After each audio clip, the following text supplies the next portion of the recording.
The Manila afternoon sun beat down hard on the asphalt as Manny Pacquiao stepped out of his black SUV in front of the old wildcard boxing gym in the heart of the city.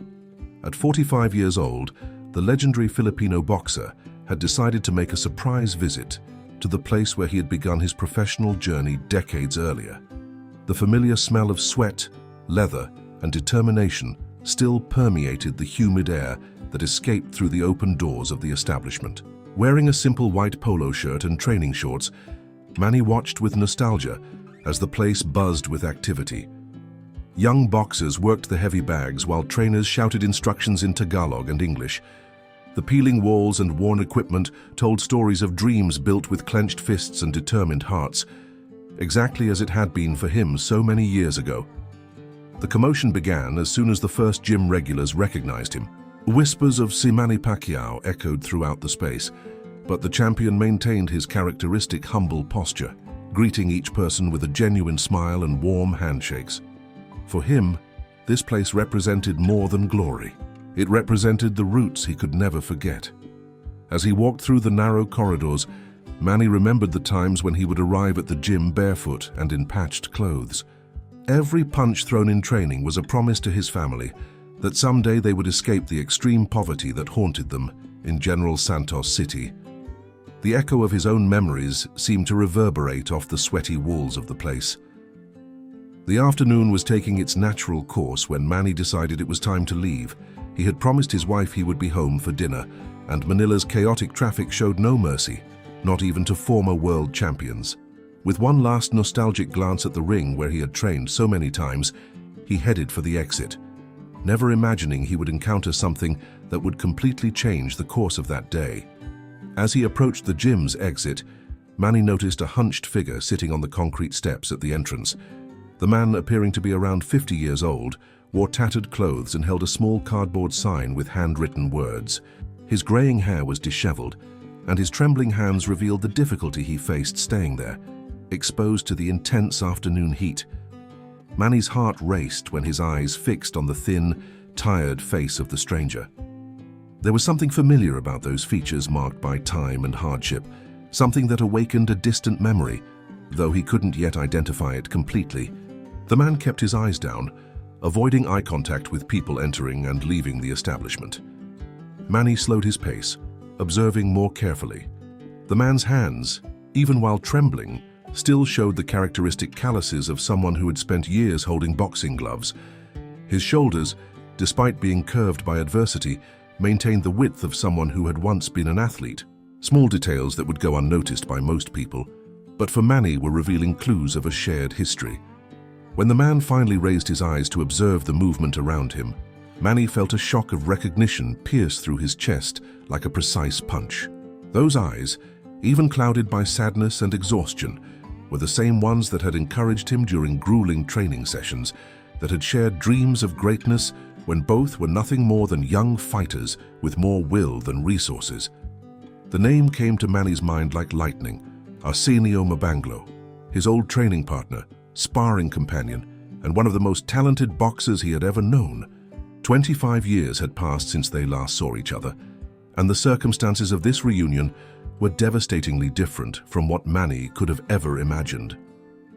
Manny remained motionless for a few moments, processing the reality unfolding before his eyes. Arsenio Mabanglo had been more than a simple training partner. He had been a brother in arms, someone who had shared the same impossible dreams when both were just poor boys trying to make their way in the world of professional boxing. Their sparring sessions were legendary at the gym, with both pushing each other beyond physical and mental limits.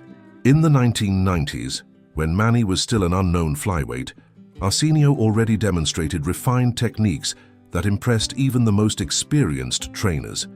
His defense was impeccable, his counterpunches precise as scalpels, and his endurance seemed infinite. Many bet that Arsenio would be the first of the two to win a world title, such was his natural talent and dedication to training. The memories flowed through Manny's mind like a slow-motion film. He remembered the early mornings when they ran together through Manila's deserted streets, the snacks they shared when they barely had money for a complete meal, the conversations about how they would use fame and money to help their families escape poverty. Arsenio always talked about his sick mother and younger siblings who depended on him to survive. The last time they met was in 1999, shortly before Manny left for the United States in search of better opportunities. Arsenio had just lost an important fight by controversial points, and both knew that defeat had cost the talented boxer's career dearly. They promised to keep in touch, but life took them down completely different paths, and years passed without them knowing about each other. Now, 25 years later, fate had brought them together again under the most unexpected circumstances possible. While Manny had become a world legend, winning titles in 8 different weight classes and accumulating considerable fortune, Arsenio found himself there, on the steps of a gym, depending on the kindness of strangers to survive another day. Manny took a deep breath and slowly approached the steps where Arsenio remained seated. The sound of his footsteps on the concrete made the man look up again, and this time the recognition was mutual and instantaneous. Arsenio's eyes widened in shock and disbelief, as if he were seeing a ghost from the past materialize before him.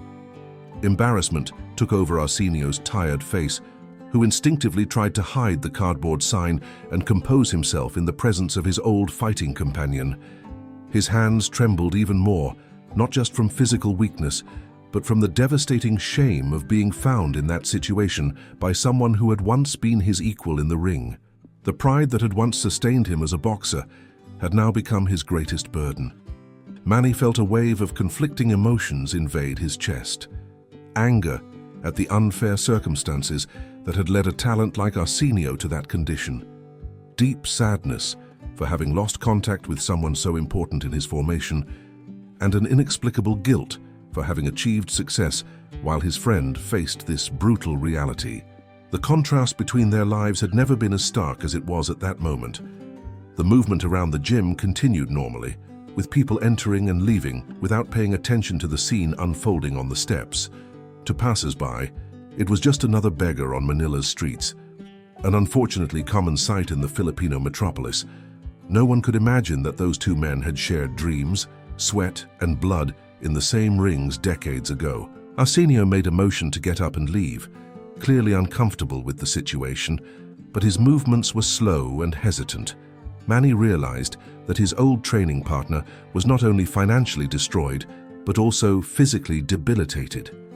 The cruel reality of this discovery hit the champion like a precise uppercut, leaving him momentarily speechless before the painful transformation that time had wrought in his friend's life.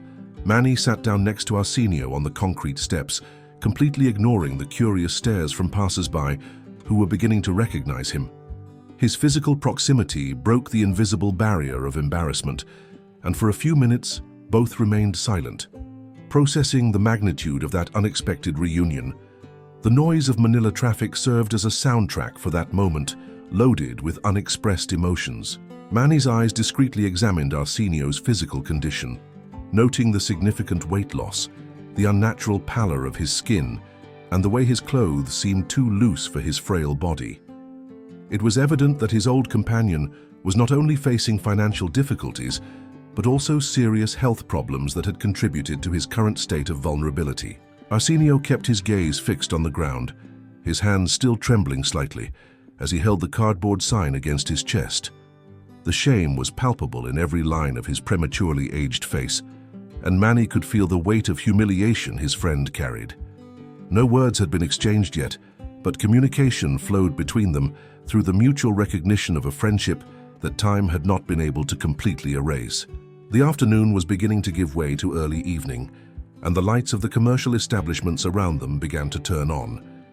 The movement in front of the gym intensified with workers returning home, many of whom recognized Manny and whispered among themselves, curious about what the famous boxer was doing sitting on the steps with an apparently homeless stranger. Manny finally broke the silence, not with words, but with a simple and powerful gesture. He extended his right hand toward Arsenio, the same hand that had won world titles, the same hand that had once greeted his friend after exhausting training sessions. It was a silent invitation for Arsenio to remember that, despite all the changes time had brought, the essence of their friendship remained intact. Arsenio hesitated for a moment before extending his own hand to meet Manny's. The handshake lasted longer than normal, loaded with meanings that transcended any need for verbal explanations. In that simple gesture, decades of separation were momentarily suspended, and both reconnected with the pure friendship they had shared in their youth. Manny then stood up and, with a natural and spontaneous movement, helped Arsenio to his feet. The difference in energy between them was striking. While Manny radiated vitality and strength, Arsenio needed support just to remain upright. But there was something in both their postures that reminded them of old times when they would leave the gym together after hours of intense training, exhausted but satisfied with the work accomplished. Without uttering a single word, Manny gestured for Arsenio to accompany him to his SUV parked on the street. Some curious onlookers had begun to gather, taking discreet photos with their cell phones. But the champion remained focused only on his old fighting companion. The scene was beginning to attract attention, but in a respectful way, as the Filipino population had always shown great admiration and affection for Manny Pacquiao. Arsenio walked slowly beside Manny, still in a state of shock and disbelief. Part of him questioned whether this was real or just a dream caused by weakness and malnutrition. The possibility of experiencing a hallucination seemed more plausible than the reality of his old training partner having found him in that situation and showing such compassion and care. When they reached the vehicle, Manny opened the passenger door and made a gentle gesture for Arsenio to enter. The luxurious interior of the SUV contrasted drastically with the reality Arsenio had known in recent years, but Manny treated the situation with absolute naturalness, as if he were simply offering a ride to an old friend after a common training session at the gym. The SUV glided through Manila's congested streets, while Manny drove in silence, allowing Arsenio to gradually get used to the new reality that was unfolding. The air conditioning provided immense relief from the scorching heat outside, and for the first time in months, Arsenio allowed himself to truly relax, leaning back against the soft leather seat and feeling his tense muscles finally loosen. Manny observed his old companion through the rear-view mirror, noticing how the simple act of being in a safe and comfortable environment was already beginning to transform Arsenio's expression. The constant tension that marked his face was giving way to cautious serenity, although there was still distrust in his eyes, as if he feared this was just a fleeting dream. The first stop was at a neighborhood pharmacy, where Manny parked and signaled for Arsenio to remain in the vehicle. Minutes later, he returned with bags full of basic medications, vitamins, and personal hygiene products.